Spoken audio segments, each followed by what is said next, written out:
My name is Bertha Westbury, and I was in Georgetown most of the war years. I graduated from high school, and I moved with my sister and her husband to Norfolk, Virginia, and to take care of her and the new baby.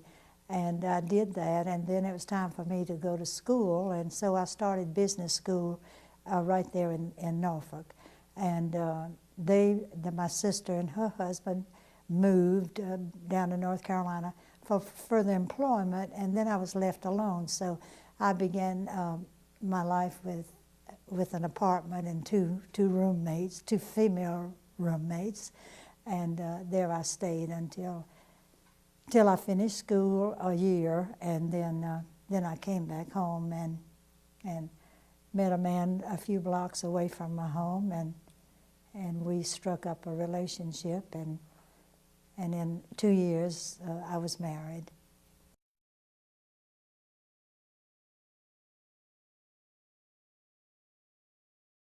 Yes, everybody had relatives. Everybody was gone, truly. My brother was younger than I, and of course he was at home, but I did have, I had uncles and cousins and good friends that we had known all of our lives who were in the war, and some of them didn't come back. But yes, everybody was gone. There were not many people, young people left, and just students and I guess the disabled, but yeah, just about everybody was in the war.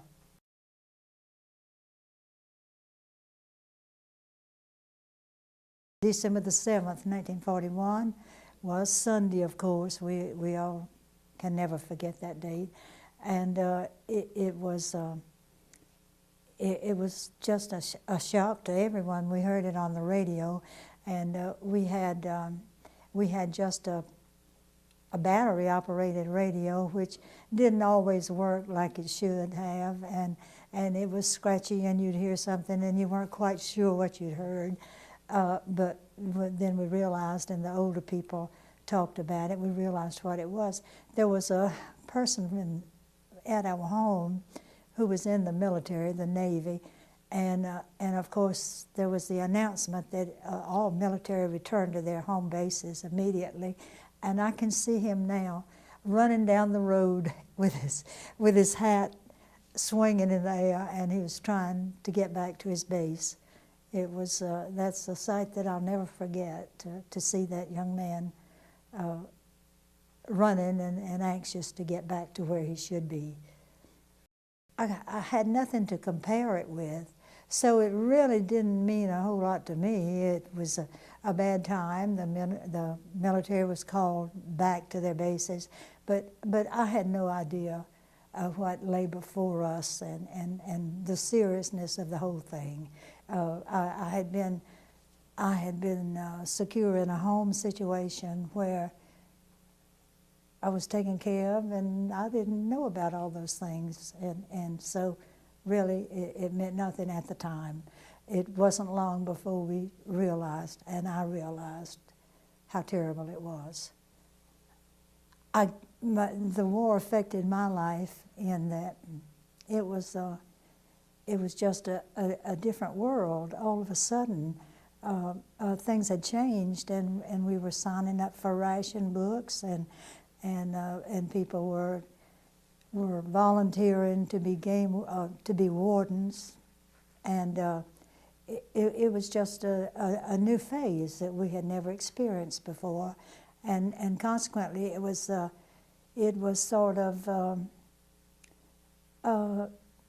nervous to see all these things coming about, and you knew there was something going on out there, and yet you were not a part of it to really know an inside on it. It was a troubling thing, even for a young person.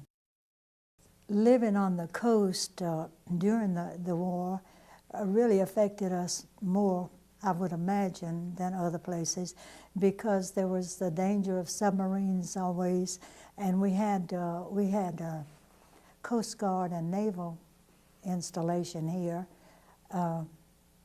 right on Front Street, and those people just kind of became a part of the community, you know, as you recognize them, and a lot of the men married local girls, and then really became a part of the community.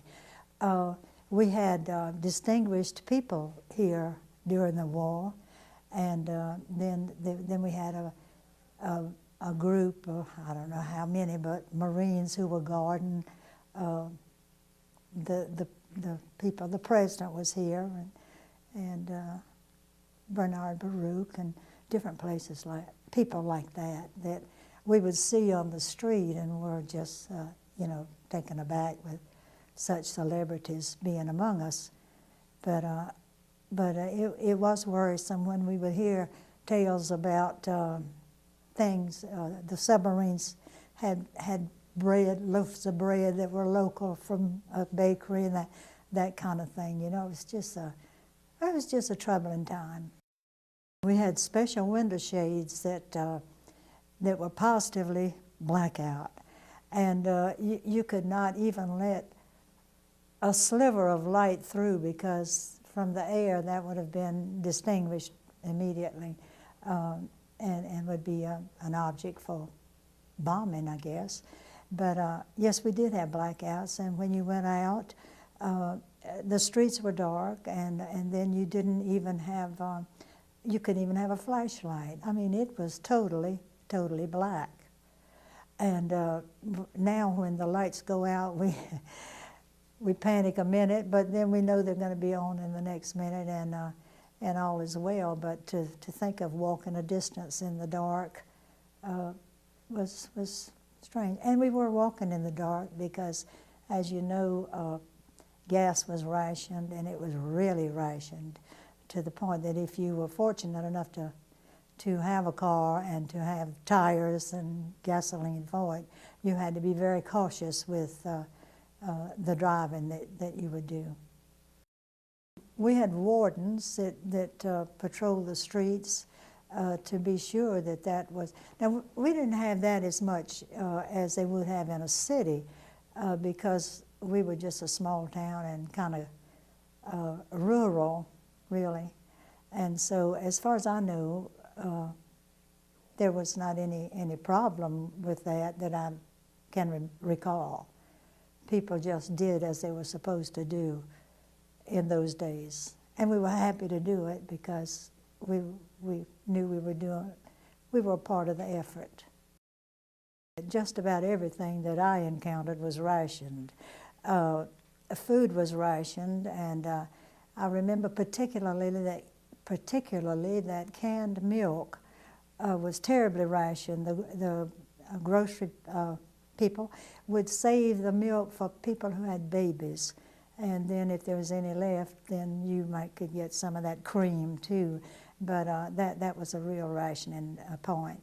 Then our clothing was rationed, shoes, and of course there's no leather. It was all kind of plastic, some sort of cheap material that substituted. And then, well, just about everything. I can't think right now. But all food was rationed, sugar particularly.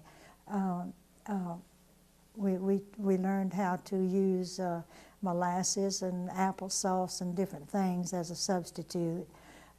And then meat was rationed, terribly rationed.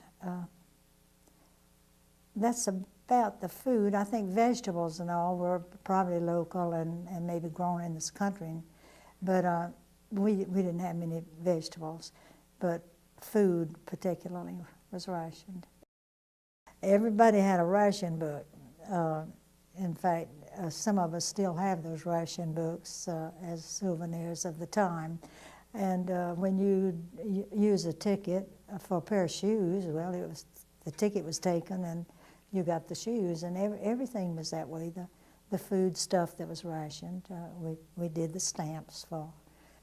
The war affected the life of a teenager in different ways. The boys, I think they had a real desire to be a part of the war, and as I recall, several of them in our class volunteered and went into the service. Some of them never ever finished their education.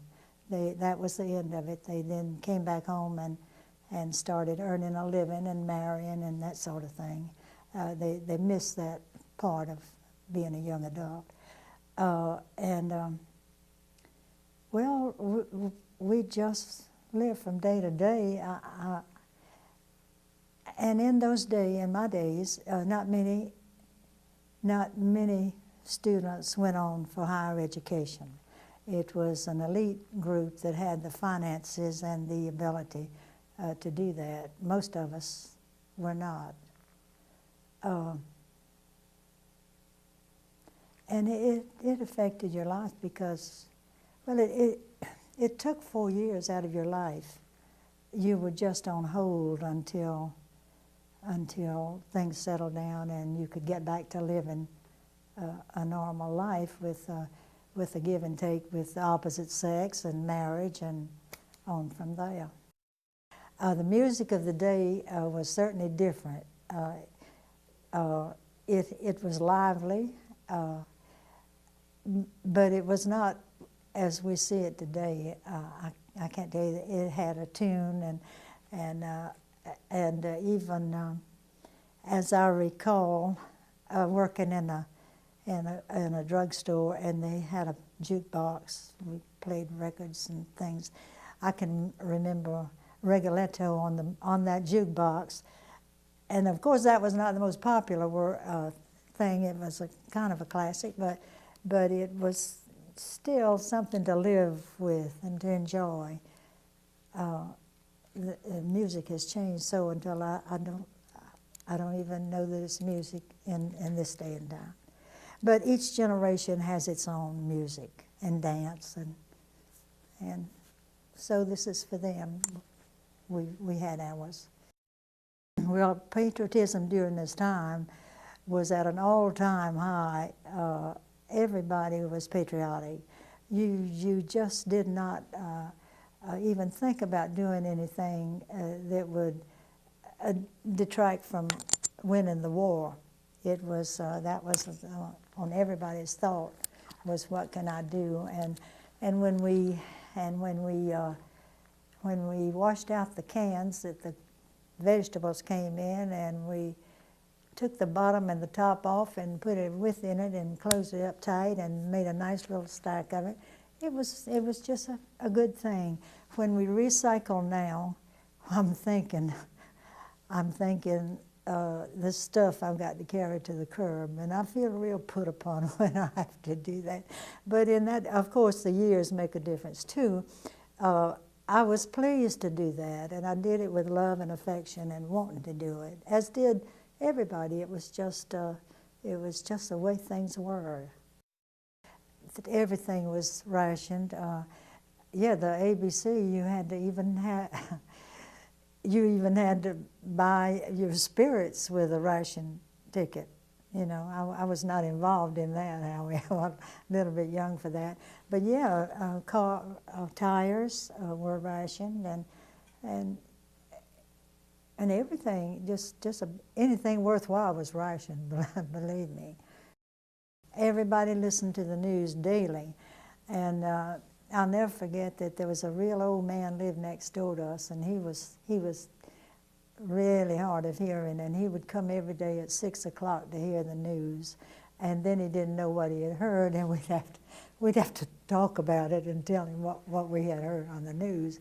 But yes, it was a time when we gathered to hear the news, and also the newspaper was just really the radio, the twice-a-day news, the morning and night, afternoon, and then the newspaper, that's all we had. And so everybody just devoured that information that came to us in that way. I remember D-Day and how, what a struggle it was to get to that point, and it was just, it was the biggest thing that we had right then was that. And we had we had a group of people from Georgetown in the National Guard who went into North Africa and then into Italy and so on. And so anything we heard about that section was like something from home that we had heard. Each family had within the window a plaque with the number of people in the service there, and as if one was killed in action, it was changed into a gold star, and they were recognized as special people, and that you wanted to be particularly thoughtful and kind if you saw somebody from a Gold Star family. It was a time when we all just responded to everybody's needs. I recall that I was staying next door with a friend when a local person lost their leg. And when word came to the family that his leg had been amputated, it was as if a funeral, because people just came and went and left food and flowers and things for that family to let them know that they were thought of and loved and cared for. And that's how it was all over. In our area, I guess it's a small town is different, but we responded to things of that nature. The children did stamps, and they seemed like they were 10 cents a piece or 25 cents. I'm not sure, I can't recall. It's been a good while. And we saved them in a book and bought them at the post office. And when we got that book full, then we could get a bond, or maybe 2 or 3 books full, I don't recall. But it was wonderful. That it seemed like that was like $18.75 that we paid for the stamps, and in 10 years, then we would have $25. And I wonder how many of us ever got to the $25. But yeah, that was a means of saving, and the war effort, we were paying for the war, or part of it. We still had a day's school, and I didn't see any difference in the curriculum. Didn't change as far as I know. Of course, being a student, I was not on the inside track, but I remember we lost a principal who had went to war, and then the boys that I say. Now, we didn't have any extra fun things going on. The football games were pretty much gone, and there was no senior prom. There was a baccalaureate service for us, and that was the end. If I remember correctly, we just got our diploma at that. I'm not sure about that, but I think that. There was no big doing for graduation. Everything was toned down to meet the mood of the country, I guess. We had, in school, we had a minister who spoke to us every week in a chapel service, and of course the war was a big thing and a part of his service. The meal situation, it was called Victory Meal, I believe, Victory Meal, and it was all reduced in size to about 3 by 5 or something like that, very small, and it was all censored, going and coming. And I recall one time that we had a letter from someone who said he'd like to tell us where he was, but he couldn't. And the censor, the person who censored the letter, had written up in the corner where they were. Apparently that was not a secret, so that kind of thing. And we just, those little V-meals were just so exciting to get one, and you'd share it with everybody, you know, that might be interested. It was a sharing, loving time, really.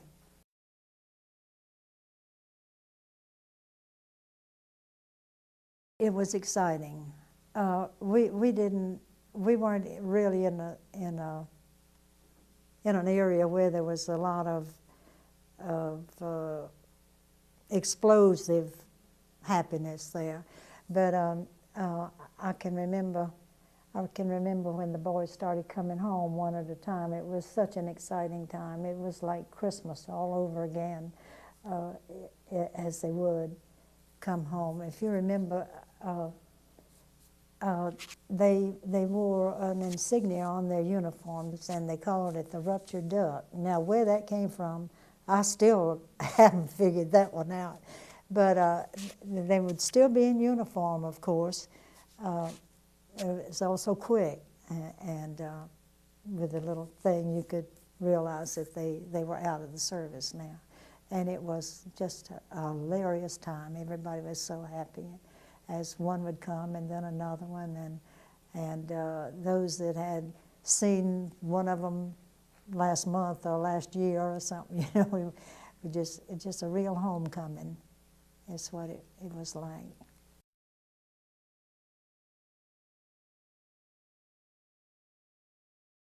I think for us it did, because we were in a small town, and everybody started coming back and getting their jobs back, and all the women had lost their jobs then, and so then it was a time, and most of those young men had left at an age when they were not married, and so it was a time to stop and regroup and start thinking in terms of something a little more serious. And some people had a hard time emotionally getting settled back in, but generally I think that the ones I had any contact with accepted the new situation and moved on with their lives. How did the women accept the absence of men? Well, it was pretty hard. Of course, I was so young, but there were no men. They were old. If there were any men, they were well older than young girls, you know, and disabled besides. There just wasn't anybody out there, and so unless you happen to live in an area where a military installation, you didn't see any men. You know, it was just really bad. And I was telling my sister yesterday, in fact, and her husband, we were talking about this, and I said, I'm not going to do it because I didn't have anything to talk about. And my sister said, well, you could talk about your trip to Norfolk, Virginia, where there's the most sailors in the whole world, and that's why you went there. And I said, no, that's not why I went. We went there to take care of the baby and my sister, of course. But yeah, there were a lot of men there. But you know, I don't know, they were so transient. But you know, women had never been accustomed to working before World War II. Historically, they stayed home and raised the children and was a homemaker. Now, there were some things like teachers and maybe a nurse and that kind of thing, but generally there was no work. The government put out a whole new plan for women to come back and let's get to work and win this war, and told us, you know, it's all right for you to work, come on back. And then they told us it's all right for you to go back home now, you're not needed anymore. And that was the beginning of women wanting to work, to get out, and hey, it was a good time.